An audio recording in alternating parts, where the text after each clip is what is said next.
to the atmosphere that can be influenced by recreation or human contact. Like silver. Correct. Gotcha. That would fall under the 5 barriers. Now, the groundwater is not affected by human or atmosphere. It comes from the ground and has been naturally filtered as it percolates through the ground. Sure. So it's already been filtered. So we're just gonna suck it up, add chlorine to show that it's been treated, and send it out. How many less steps do you have to go through from the groundwater? 4 steps less. Wow. Yeah. So it's just straight out of the ground, add chlorine, and out to the home. That's fascinating. Here's your fun fact. Only 1% of the Earth's water is available for drinking. These tanks that I'm looking at right here on the hill, and you basically hop on the 210 and go down, you can see these tanks all along the base of the foothills right here. These are basically just holding all of the water until it's needed? Correct. Okay, and when we turn on the water at our house, water lets go and starts making its way down to our house from here? Yes. Okay, are there other places in the area that's being held as well? Well, the whole city has a series of reservoirs throughout the city. Okay. So that's how you get your pressure. It's important to have these reservoirs at higher altitudes than all down at one altitude, right? Right. See, that reservoir there will feed this neighborhood here, feeds us here. Okay. And then the reservoir just below us, which is our clear well, will feed an area below it. Ah, okay. When you say feed, it'll supply water to all those houses. Right. And Yeah. businesses. There's no mechanical pressure behind it. It's just gravity. Wow. So gravity plays a really important role in the distribution of water. Absolutely.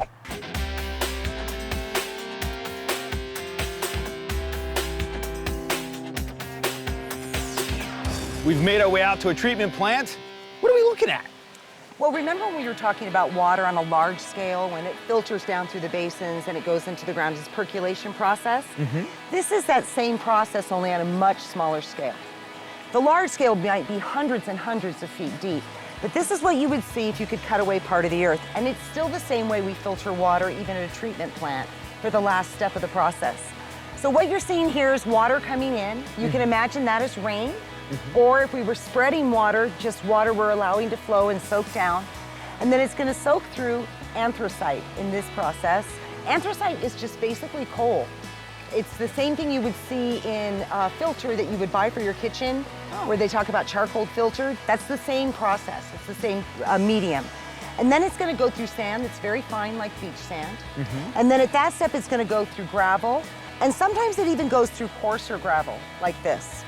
Then you can see the water dripping down to the bottom. And what we hope when we put in a well is that we're going to get down here into a large pocket of water underground. It might not be completely pooled, but hopefully it doesn't have too much other stuff next to it. From this step, it goes out here, and then it's going to go to a disinfection step. And that would be the last thing that they would do. And that's adding chlorine, just enough to make it safe, but not enough to make you sick or not taste good. But there has to be enough chlorine to make it through the distribution system to be safe once it gets to your house. And does the distribution system start here? Well, yes, it does in this particular place, but it does that along all water districts or cities all along the foothills. So from here, it's going to go through disinfection, and then it's going to go to a reservoir, and that's where it's going to start actually being distributed to different homes. The important thing to remember is water has to be moving all the time. So if you can imagine, you have your reservoir really full. Everybody gets up in the morning, takes a shower. The reservoir gets down. And then the people who work at a treatment plant work all day to make sure that reservoir goes back up. By picking the straw out of the ground and, That's right. They pump more and more and more. They send it through the system. They clean it. They send it to the reservoir. So when you get home that night, you have water for your showers, water for laundry, water for cooking. And then hopefully you go to bed at 11 because now the reservoir's low. And they're going to work all night. And they're going to make sure you have water in the morning. It's a 24/7 job.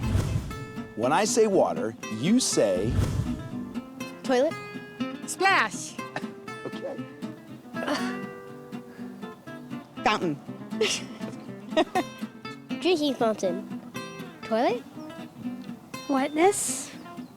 Parrots. Why? I don't know, it's the first thing that came to my head. So we learned where all the water's coming from, where it's captured, how it's distributed. Now let's talk a little bit about conservation. And I'm here with Shelly Cerritos. Freeze. Joel, did you know that 80% of the Earth is covered in water? And what kind of water is this? Blue water. No, Joel, this is the ocean. Yes. Can we drink ocean water? No.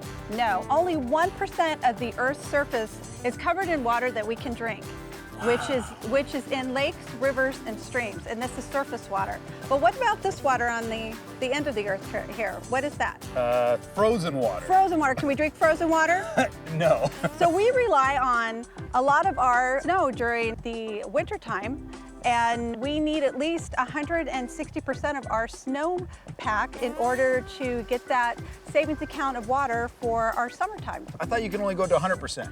No, we actually need more than 100% for this region.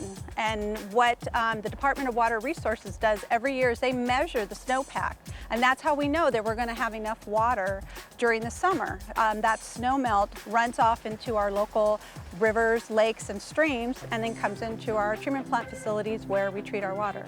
Okay, so what do we need to do? I mean, what are some simple things? We've all heard about, you know, when you brush your teeth, turn off the faucet. Right. What are some simple things we can do in order to conserve? And I'm gonna get rid of the planet. Okay. Not a bad Throw way, the but planet away. it's out of here.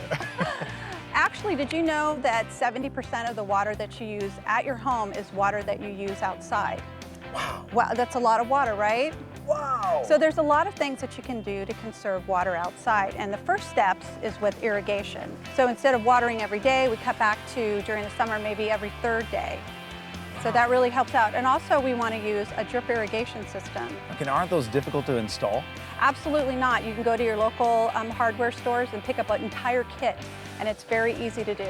So is that where we should be focusing the majority of our efforts and energies when it comes to conservation? Absolutely. We should be really focusing on what we're doing outside, whether it's scaling back on the turf, which is the grass on your home, maybe using more native plant material that doesn't use as much water, or just in general, making sure that you're not out there with a hose running, even if it's washing your car.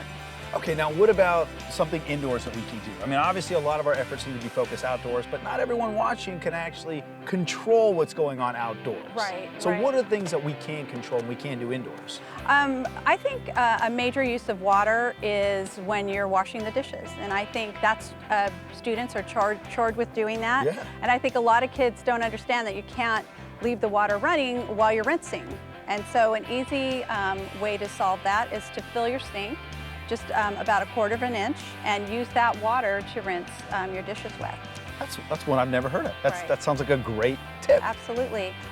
Taking a shower. I mean, most kids love to stand in the shower for 30 minutes in the morning to wake up, and we know that a 5-minute shower is sufficient. Okay, now, Shelley, let's not blame it all on the kids, because I know some adults out there. You're right, Joel. I'm not naming names, but I know some adults out there that like to take those long showers. Right.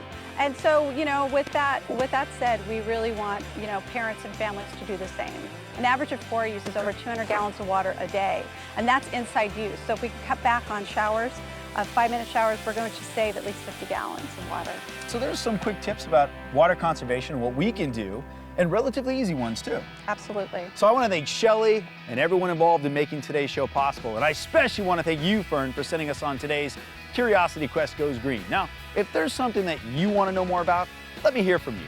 Go to curiosityquest.org, click on the Send Us on a Quest link, and simply tell me what you're curious about. And it could be you that sends us on our next green adventure. Now remember, this is our planet, and it's our responsibility to take care of it.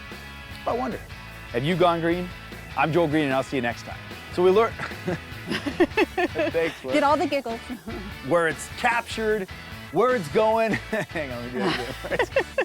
We learn where the water comes from, where it's captured, how it's distributed. Now we're going to talk a little bit about conservation. Freeze! Joel, did you know? Wait, you're scary. Are you going to laugh when I do that? Don't laugh! That was perfect! Let me, that's okay, good. okay, if you're going to laugh, you have to tell me. Okay, I'm going to laugh. Okay, you're going to laugh.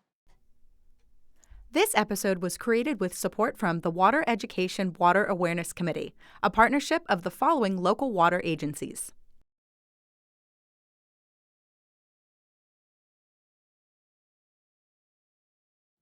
If you'd like to order a copy of this episode or a previous episode, visit us at www.curiosityqueststore.com.